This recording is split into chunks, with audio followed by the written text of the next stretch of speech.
My name is Melody Carter, and at 34 years old, my life is a study in pressure. As a deep-sea cartographer, I spend my days interpreting data from the crushing depths of the ocean, places where the weight of the water above can distort steel.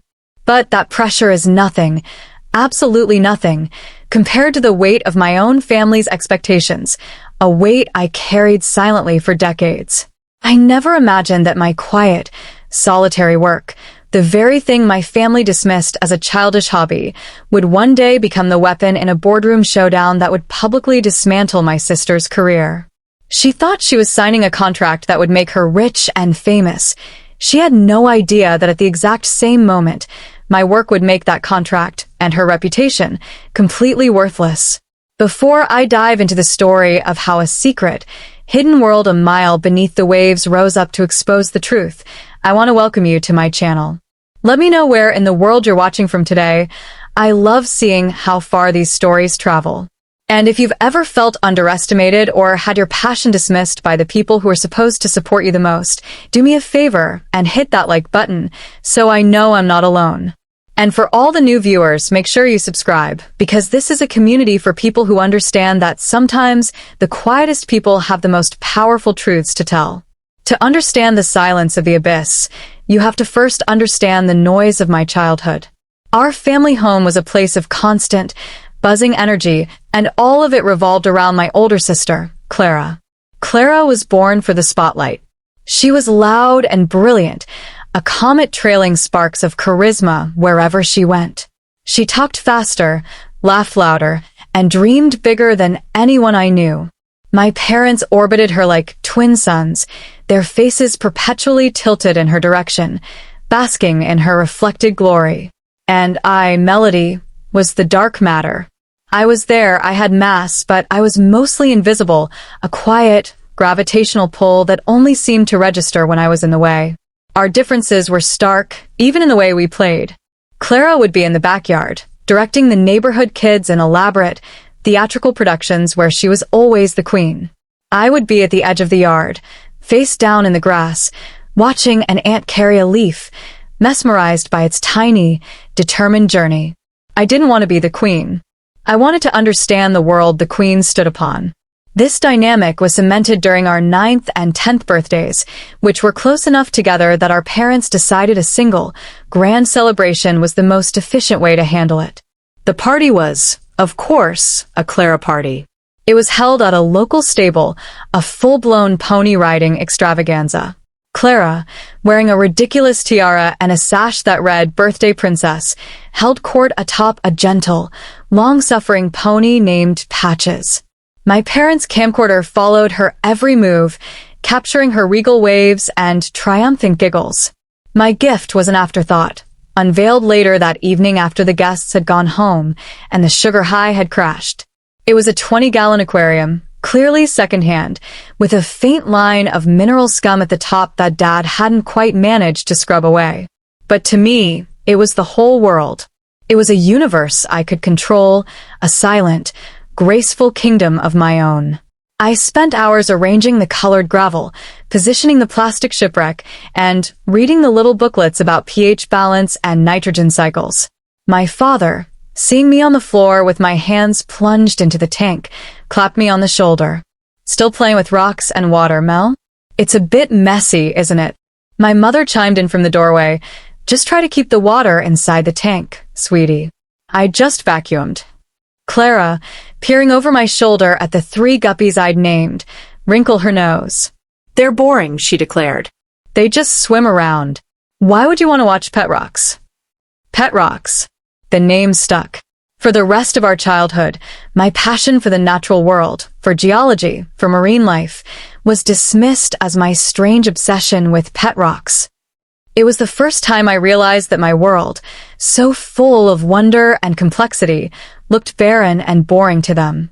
The chasm between us only widened as we grew.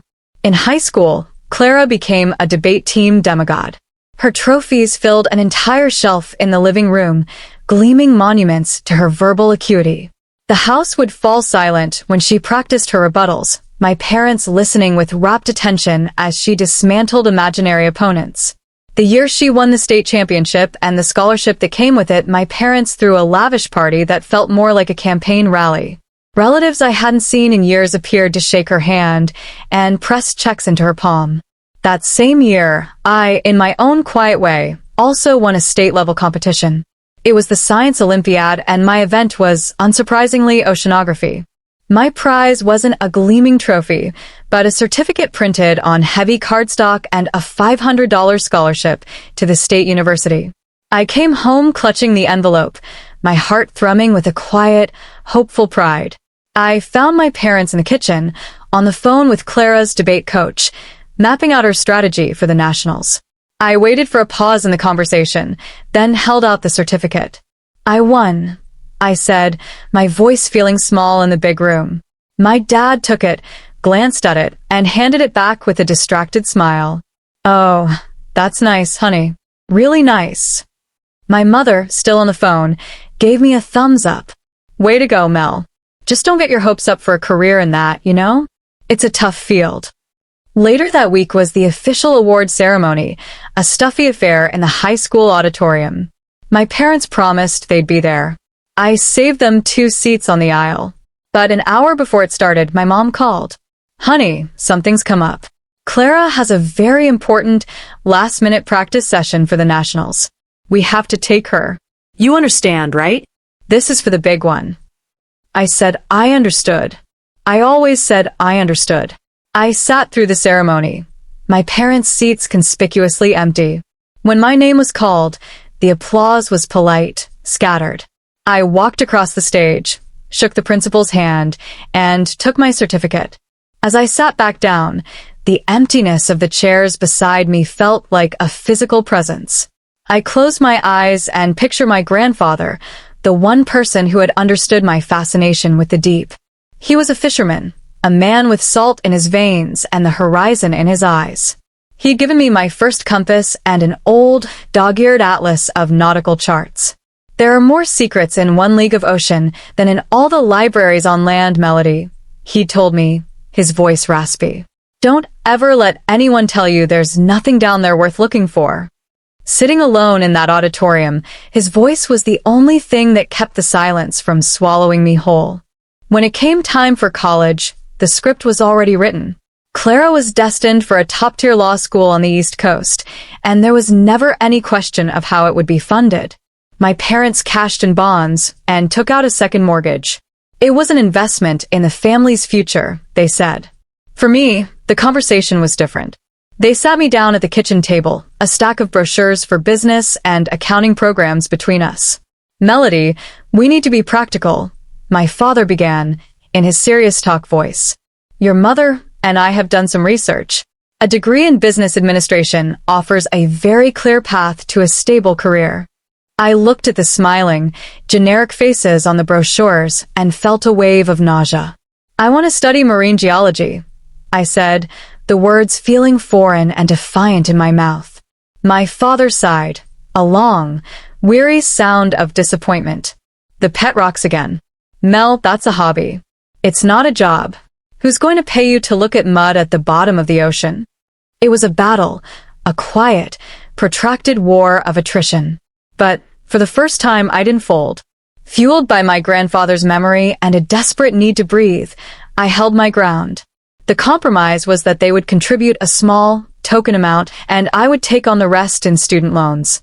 They saw it as a failed negotiation. I saw it as the price of freedom. I excelled in my studies, not with the flashy brilliance of Clara, but with a deep, methodical persistence. The complex mathematics of sonar arrays and the subtle language of sediment cores felt more like my native tongue than the stilted conversations at the family dinner table. I got a coveted internship at the esteemed Seaborne Oceanographic Institute, or SY, a place that was legendary in my field. It was unpaid, of course, which meant more shifts at the campus library, but I didn't care. I was finally in a place where my passion wasn't just tolerated, it was the currency of the realm. A few years later, that chasm between my world and theirs became an uncrossable canyon. I was home for Christmas, a rare visit I already regretted. The entire trip was a celebration of Clara. She'd just been made junior partner at her high-powered corporate law firm in the city. At dinner, my father stood to give a toast, his voice thick with emotion. To Clara, he boomed, raising his glass. To our brilliant, successful daughter. We always knew you were destined for greatness. The family echoed the sentiment, a chorus of adulation. Glasses clinked. Clara glowed. Later, trying to participate, I mentioned my own recent news. I've been selected for a deep-sea mapping expedition, I said, trying to keep my voice steady. I'll be the lead cartographer, part of a team exploring the Clarion-Clipperton Fracture Zone. It's a huge opportunity. My father took a long sip of his wine and looked at me over the rim of his glass. Still playing with submarines, Mel? That's nice. He turned back to Clara. Now, tell us about this big new case you're working on. But it was Clara's comment that landed the final, crushing blow.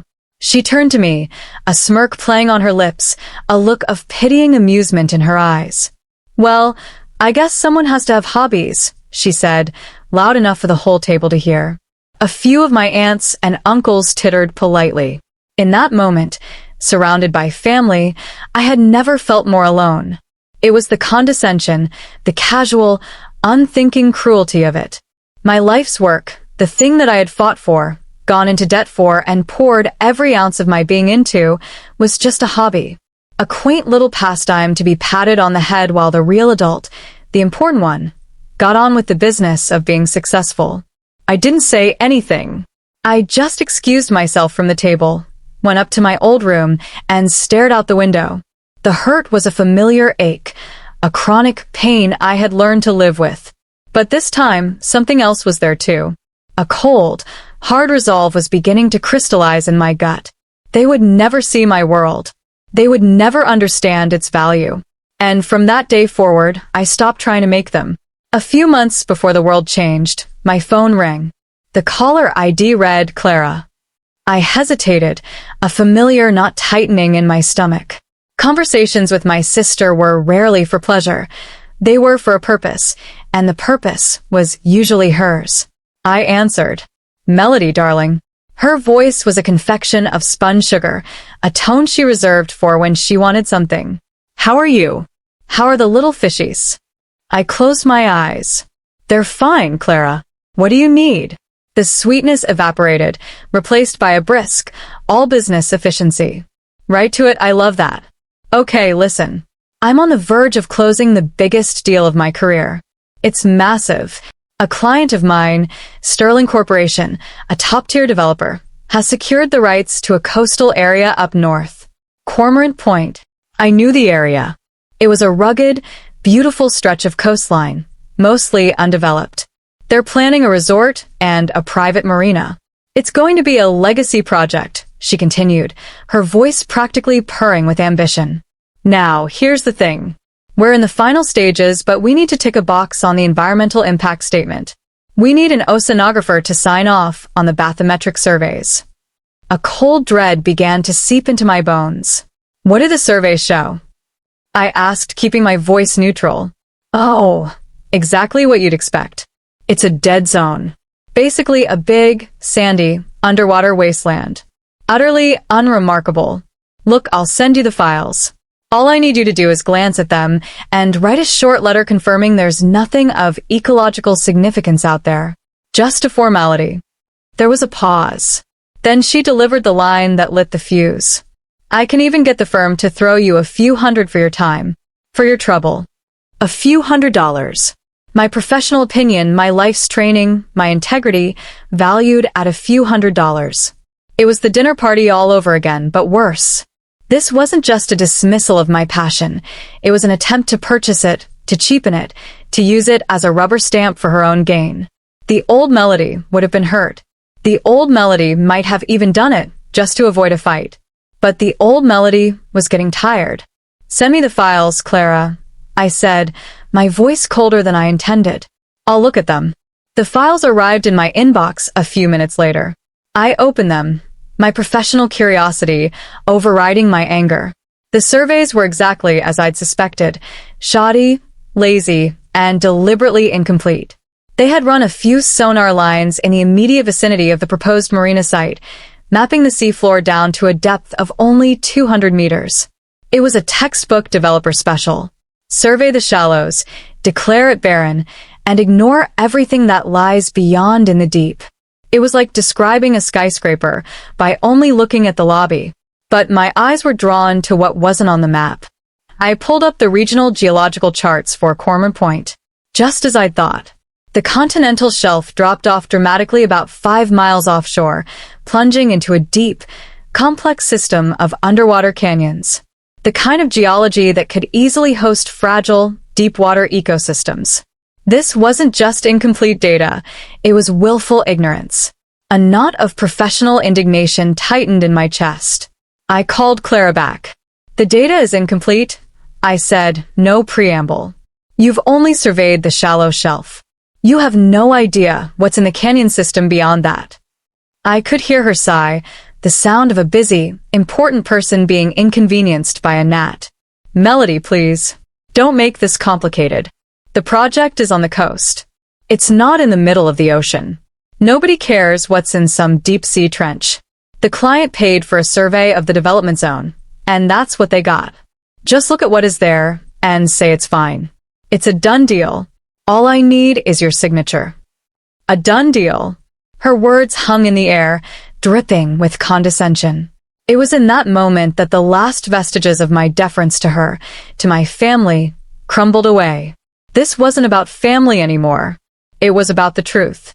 It was about the secrets the ocean keeps, and the responsibility of those few of us who know how to listen. I can't sign this, Clara, I said. Not as it is. Fine, she snapped, her voice turning to ice. Don't. I'll find some other expert who isn't so difficult. She hung up. I stood there, the dial tone buzzing in my ear, and I knew what I had to do. She would find someone. Some washed-up academic or a consultant for hire who would take the money and sign the paper. Unless I could prove there was something there. Unless I could find it myself. The next morning I was in the office of my mentor at SY, Dr. Eris Thorne. Eris was in his late 60s, a man whose face was a roadmap of laugh lines and sunspots from a lifetime at sea. He was one of the few people on Earth who saw my quiet intensity not as a weakness, but as a strength. I laid out the shoddy survey maps and the regional geological charts on his cluttered desk. He's not just my mentor, he's a friend. He listened patiently, his fingers steepled under his chin, his sharp eyes darting between the two maps. She wants you to sign this? He asked, his voice a low rumble. I nodded. She called it a formality. He let out a short, bark-like laugh. Formality. They're going to destroy a coastline, and they call due diligence a formality. He leaned back in his chair, which groaned in protest. The canyons off Cormorant Point, he mused. They've been on our list for a decade. The topography is right. The currents are right. If there's a significant deep-water coral system anywhere on this coast, it would be there. My heart leaped. So, you think there could be something? Could be, he said, tapping a long finger on the chart. But could be doesn't stop bulldozers, Melody. You need proof. Hard data. He looked at me, a thoughtful glint in his eye. Our new FUV, the Triton, is scheduled for sea trials next week. We were just going to run diagnostics in the bay. He paused, a slow smile spreading across his face. But the bay is boring. And the Triton's new multi-beam echo sounder needs a real challenge. A nice, deep, complex canyon system would be the perfect test. It was a gamble. Fuel, crew time, resources, all diverted on my professional hunch and a bad feeling about my sister. But Eris believed in me. 2 weeks later, I was on the deck of the research vessel Oceanus, watching the coastline of Cormorant Point disappear into a hazy line on the horizon. The Triton, a gleaming yellow, torpedo-shaped robot, was lowered over the side by a crane, splashing into the choppy gray water before disappearing beneath the waves on its long journey to the seafloor a mile below. For the next 5 days, my world shrank to the size of the sub-control room. It was a small, dark space filled with the cool, humming glow of 24 monitors and the low thrum of the ship's engines. We worked in 12-hour shifts, a small, dedicated crew and I, our faces illuminated by the cascading waterfalls of data. The process was slow, agonizingly so. We were essentially mowing a lawn we couldn't see, the Triton moving back and forth in precise, pre-programmed lines, its sonar beams painting a picture of the abyss 1 pixel at a time. For 4 days, the picture it painted was one of profound emptiness. The seafloor was a flat, featureless plain of mud and silt. Just as Clara had said. Just as her client's survey had suggested. A cold knot of doubt began to form in my stomach. Had I dragged this whole crew out here on a wild goose chase? Had I let my personal feelings for my sister cloud my scientific judgment? The crew was getting restless, the mood in the control room growing thick with fatigue and disappointment. I found myself staring at the screens, my own reflection a pale ghost over the endless gray of the sonar display, and for a terrifying moment, I heard my father's voice in my head. Still playing with submarines, Mel? On the 5th day, everything changed. The Triton reached the edge of the canyon system. The flat gray line on the main monitor suddenly fractured, plunging downwards. The AUV was now flying over a vast underwater chasm, and the sonar returns began to change. What was once smooth and uniform was now jagged, complex. Strange, tree-like structures began to resolve out of the digital noise. The bioluminescence sensors, which had been dormant for days, suddenly spiked. Something down there was alive. "What is that?" whispered a young technician named Ben, pointing at the screen. "Eris, take a look at this," I said into the comms, my voice tight. In the main lab, Eris's voice came back, crackling with excitement. "I see it, Melody. I see it. Hold the Triton's position. We're sending down the ROV." The remotely operated vehicle, a boxy, powerful robot tethered to the ship by a thick umbilical cable, was our eyes in the deep. It took an hour for it to make the journey down. An hour that felt like a lifetime. We all gathered around the central HD monitor, the one that would show us the video feed. The screen was black at first, then filled with the hazy, blue-green light of the ROV's powerful lamps cutting through the darkness. It descended past clouds of marine snow, the slow, constant rain of organic matter from the world above. And then we saw it. The ROV's lights fell upon a scene of impossible, alien beauty. It wasn't a wasteland. It was a forest, a dense, sprawling forest of pale, ghostly white coral. Lophelia pertusa, a protected deepwater species. It grew in huge, intricate thickets, some as large as houses.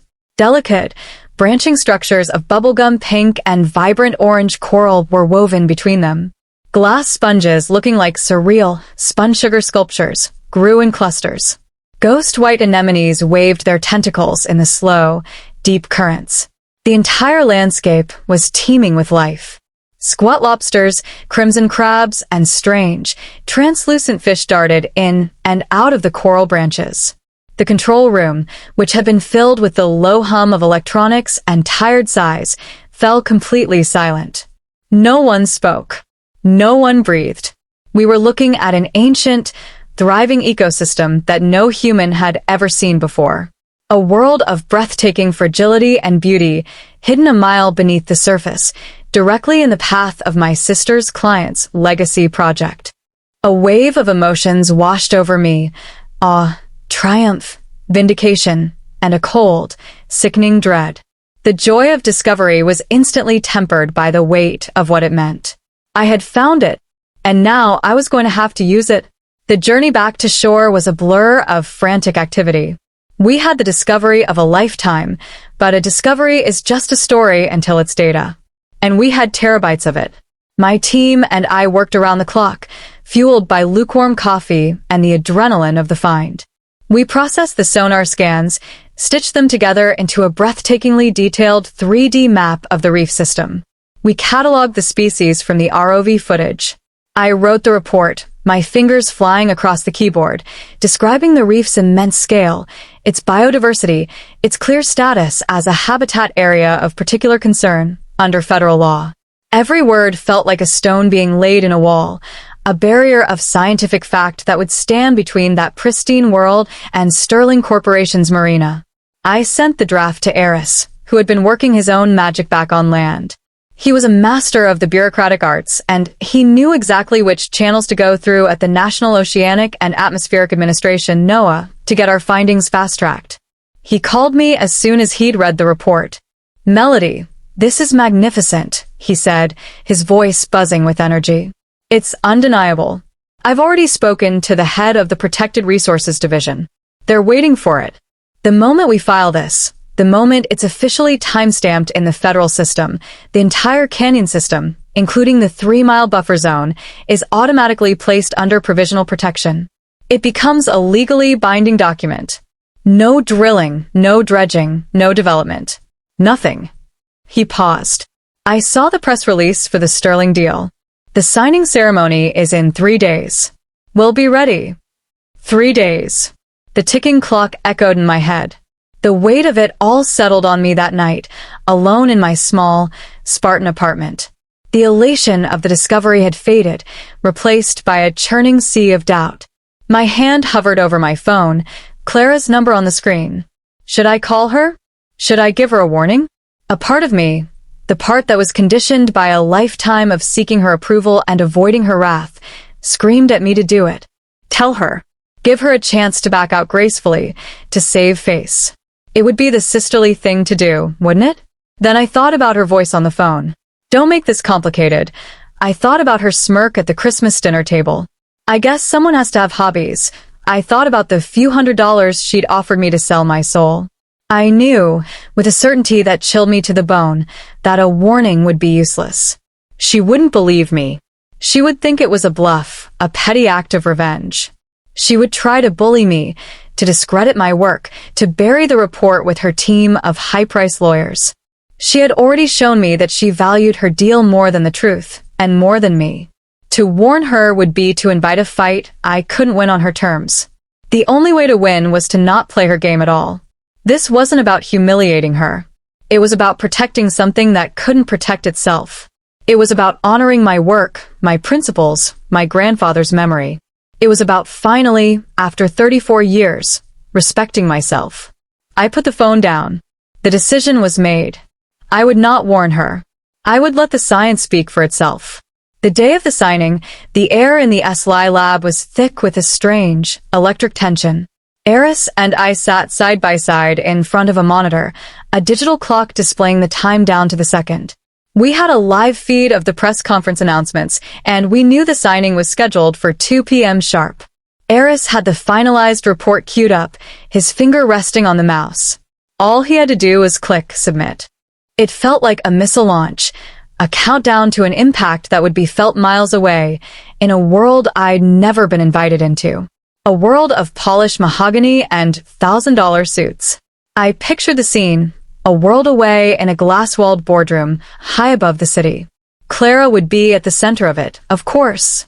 Radiant, confident, the conquering hero. I could almost hear her voice, smooth and persuasive, as she presented the final slides. I imagined my parents there, sitting in the front row, their faces masks of beaming pride, completely oblivious. They would be so proud of their successful daughter, the lawyer, closing the deal of a lifetime. They would have no idea that their other daughter, the quiet one with the strange hobby, was about to bring the whole glittering facade crashing down. The clock ticked past 1:59. Eris looked at me, his eyes asking a final question. Are you sure?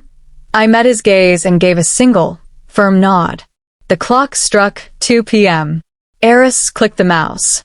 A small progress bar appeared on the screen. Uploading. And then, file submitted. Timestamp, 14 o'clock and 7 seconds Eastern Standard Time. It was done. An automated system, triggered by the filing, was now pinging notifications to a preset list. The Enforcement Division at NOAA, the Environmental Protection Agency, the Army Corps of Engineers, and, for maximum effect, the national news desks of every major media outlet. In that boardroom, 27 floors above the street, Clara was basking in the warm glow of victory. The CEO of Sterling Corporation, a florid, bull-necked man named Arthur Sterling, was seated beside her. Her parents watched from their chairs against the wall, her mother dabbing her eyes with a tissue. Clara stood before a massive screen, the shoddy, barren map of Cormorant Point's offshore area projected behind her. "And so, ladies and gentlemen," she said, her voice resonating with practiced confidence, "as our extensive geological and ecological surveys have confirmed, the marine environment off Cormorant Point is, for all intents and purposes, ecologically barren." She gave a small, self-deprecating smile. "It is, to be blunt, unremarkable. A perfect, clean slate for the magnificent future Mr. Sterling and his team have envisioned." She gestured grandly to the long, polished table where gleaming leather-bound contracts and expensive fountain pens were laid out. "Shall we?" Sterling let out a booming laugh, and the room applauded. The pens were picked up. Cameras flashed. Sterling uncapped his pen, a thick, gold instrument, and lowered it to the signature line. And then it started. A single phone buzzed on the table. Then another. And another. Within seconds, a discordant chorus of chimes, buzzes, and pings filled the celebratory atmosphere. An aide, a young man with a terrified look on his face, rushed to Clara's side, whispering urgently in her ear while holding up his phone. Clara's triumphant smile faltered, replaced by a flicker of annoyance, then confusion. She waved him away, trying to maintain control of the room. But it was too late. Arthur Sterling was staring at his own phone, his jovial face turning a blotchy, dangerous shade of purple. He looked up, his eyes locking on Clara. "What is this?" he bellowed, his voice silencing the room. He held up his phone for her to see. "I have a news alert from the Associated Press and a federal notification from NOAA." He read from the screen, his voice dripping with venom. "NOAA declares emergency protection for Cormorant Point Canyon system following discovery of massive deepwater coral reef." He looked from his phone to the barren map on the screen behind Clara, then back to her. "A protected coral reef? The report says it's one of the largest on the continent. Your map is worthless. Our contract is void before the ink is even dry." The room was plunged into a stunned, horrified silence. My parents looked utterly bewildered, their proud smiles frozen on their faces.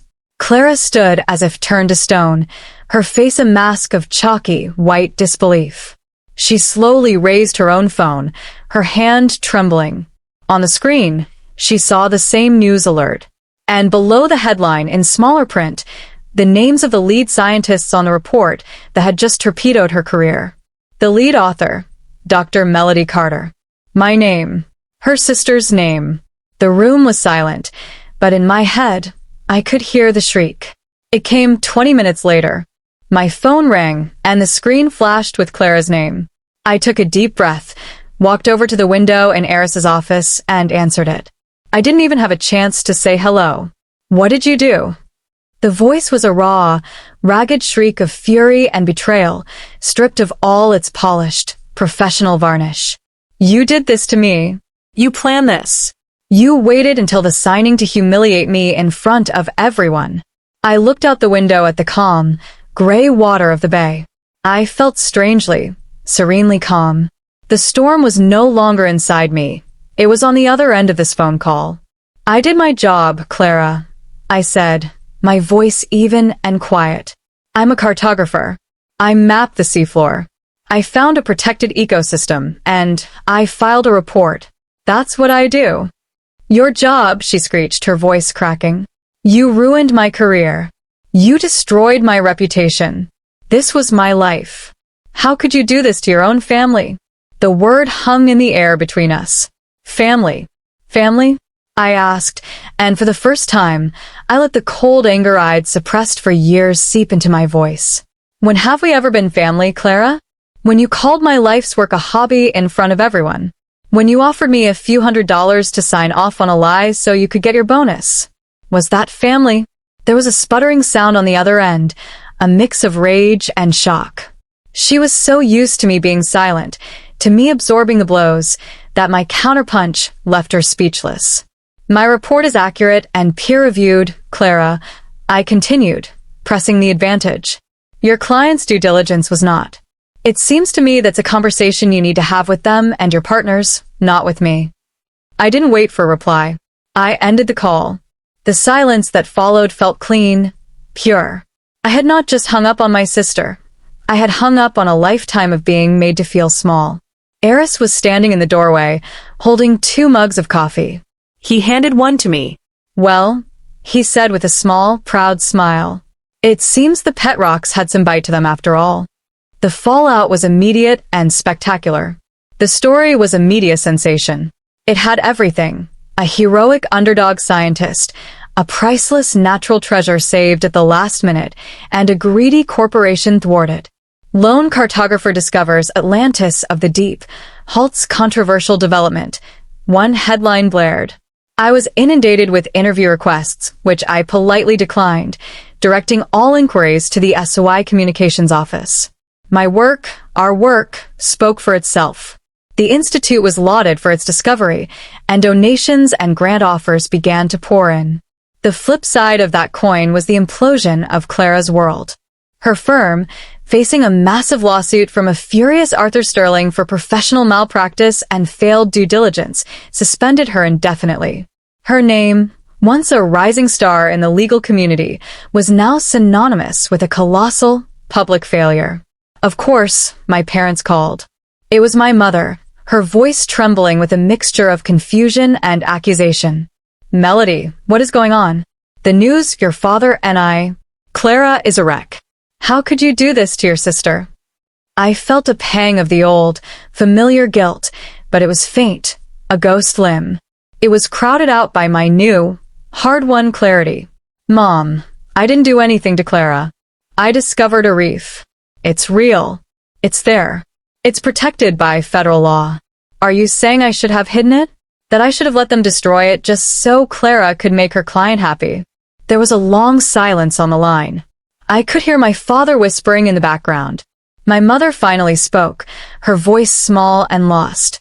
I don't understand all this science stuff, Melody. I just know my daughter is hurting. Yes, I said softly. She is. And so am I. For a very long time. I ended the call, knowing they would never bridge the canyon of understanding between their world and mine. They saw a family drama, a sibling rivalry gone nuclear. They couldn't see the bigger picture, that the world was full of priceless, fragile things, and that my job, my purpose, was to give them a voice. That afternoon, Eris came into my lab. Just got off the phone with our contacts at NOAA, he said, unable to hide his grin. They're fast-tracking funding for a full-scale expedition to the Cormorant Reef. They want a complete biological and geological survey. And they want you to lead it. He looked at me, his expression turning serious. You did the right thing, Melody. The hard thing, but the right thing. Don't ever doubt that. His words were the validation I had spent a lifetime seeking for my family, and I realized in that moment that I'd been looking in the wrong place all along. My family wasn't the one defined by blood, sitting in a shattered boardroom. It was here, in this lab, with people who shared my purpose and respected my truth. 6 months passed. The world turned, and the deep currents of my life shifted in profound ways. I was no longer just Melody Carter, the quiet cartographer.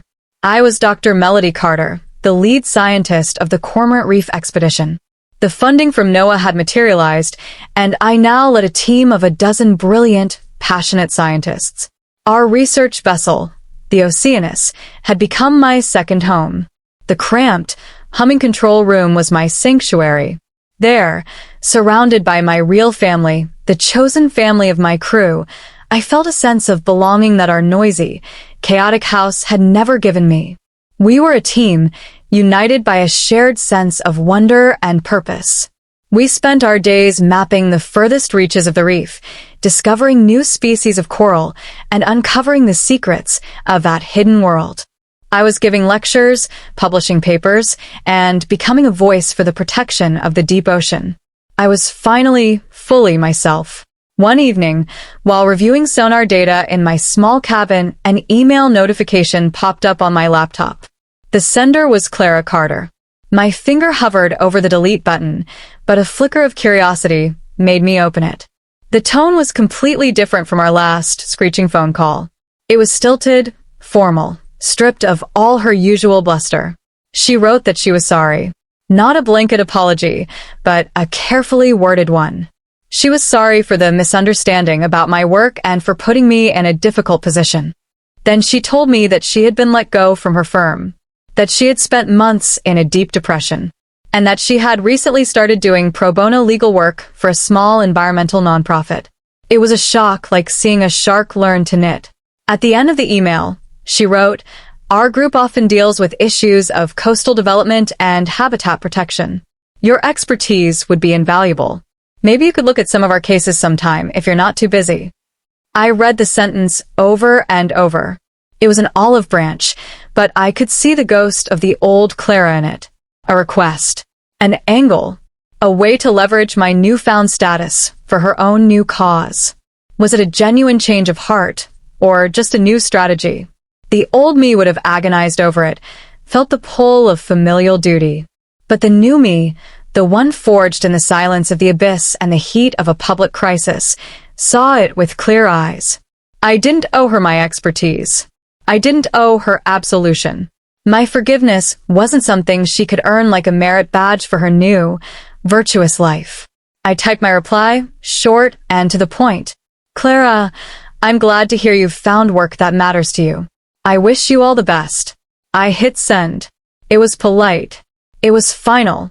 It was a boundary, drawn not in anger, but in the calm certainty of self-worth. I didn't need to fix her or my parents or the fractured thing our family had become. My work was to chart the depths, not to salvage the wreckage of the past. Looking back on it now, I see the beautiful, stark irony of it all. My entire life, my family tried to push me onto dry land, into what they considered the real world of ambition and success. They saw the ocean, my ocean, as a void, empty, dark, and pointless. But they had it all backwards. Their world of gleaming boardrooms and hollow victories was the true wasteland. My world, the one a mile beneath the waves, was teeming with life, with truth, with a beauty so profound it could bring a room of jaded scientists to a reverent silence. They thought my greatest weakness was my quiet nature, my tendency to retreat into my work. But in the end, that was my greatest strength.